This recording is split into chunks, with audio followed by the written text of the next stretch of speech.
începe.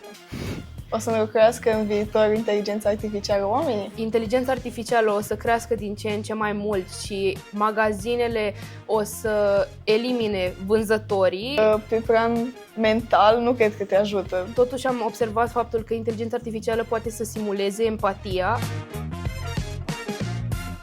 Eu sunt Preda Emma și sunt elevă de acum în clasa 10 la Liceul Spiru Haret din Moinești, județul Bacău. Eu mă numesc Cășuneanu Briana, sunt elevă la același liceu și amândouă suntem la profilul matematică informatică intensiv informatică. Subiectul de astăzi va fi dacă inteligența artificială poate să înlocuiască oamenii. Ce crezi despre asta, Emma? O să înlocuiască în viitor inteligența artificială oamenii? E o întrebare foarte întâlnită, zic eu, cel puțin în ultimul an, dacă nu puțin mai mult, dar destul de recent oricum, deoarece inteligența artificială a început să devină destul de populară, cel puțin printre toți oamenii, destul de curând și întocmai dacă inteligența artificială nu era atât de populară printre noi, acum mai multă vreme, automat această întrebare nici nu exista, dar în momentul de față, răspunsul meu la întrebarea este și da și nu. Pentru că sunt unele joburi pe care inteligența artificială le poate acapara, dar unele, spre exemplu, nu știu, din punctul meu de vedere, medicina nu cred că o să poată fi preluată vreodată de inteligența artificială. Da, și am aceeași părere ca și tine. Și primul job care îmi vine în minte când mă gândesc că inteligența artificială chiar nu poate lua locul oamenilor, este meseria de psiholog. Un robot niciodată nu o să poată să rezoneze cu adevărat cu oamenii și să resimtă emoțiile pe care le au. Și chiar dacă ei sunt programați și acum au început să fie din ce în ce mai performanți, nu cred că o să înlocuiască. Aici sunt de acord cu tine, tocmai acest subiect este de asemenea foarte dezbătut acum, faptul că inteligența artificială nu are sentimente, are un anumit creier, dar nu poate să înțeleagă sentimentele așa cum le înțelegem noi oamenii. Da. Pentru că dacă putea, nu știu dacă mai eram aici, oricum.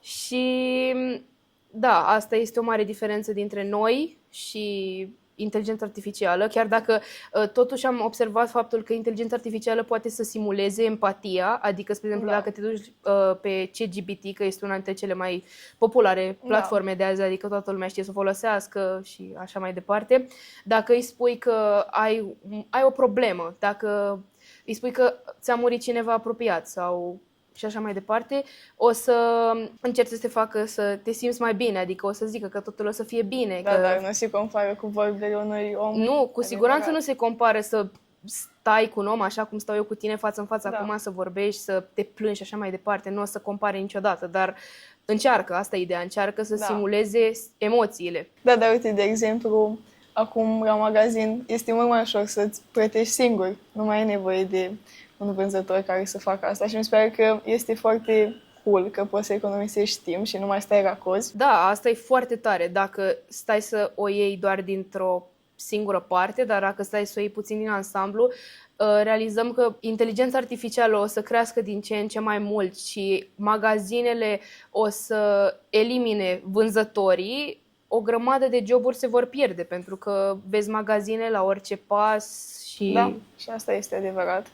Și această problemă cu siguranță va fi una mare în viitor, mai ales pentru cei care vor să-și deschidă un business sau care au momentan un business și vor să-și mărească.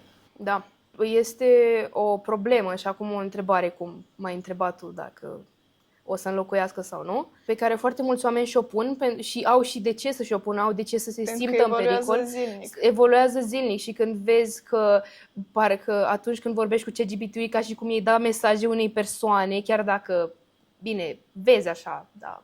Adică îți dai seama că vorbești cu inteligența artificială, dar... Îl poți controla foarte ușor ce vrea să-ți răspundă. Da, îl poți controla și tocmai faptul că îl poți controla, cel puțin nouă oamenilor ne vine în fire să vrem tot timpul să fim în control și dacă nu avem control asupra situației în care ne aflăm, de obicei ne panicăm. Începem să ne panicăm, da.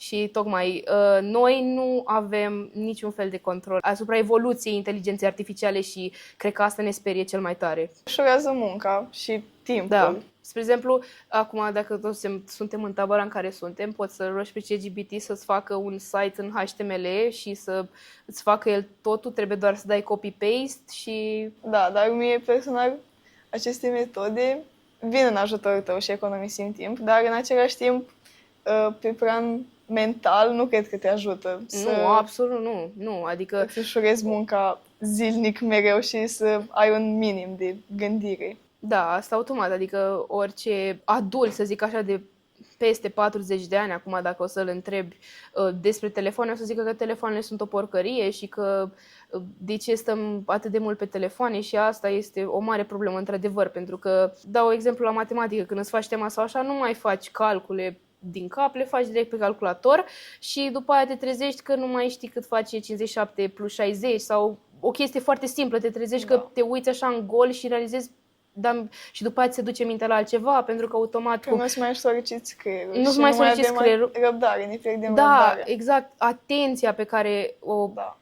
avem asupra unui lucru se pierde așa deodată, adică de asta se spune că avem atenția unui pește, pentru că imediat peștele, având o memorie foarte scurtă, trece de la un lucru la altul foarte ușor. Un sfat pentru cei care ne urmăresc, inteligența artificială poate să fie o tentație foarte mare, pentru că mai ales în ziua Acum, de azi, da, oferă foarte, foarte multe posibilități. Dar trebuie să o folosim mereu responsabil. Și o spunem asta în cel mai nepărintesc mod posibil. Da.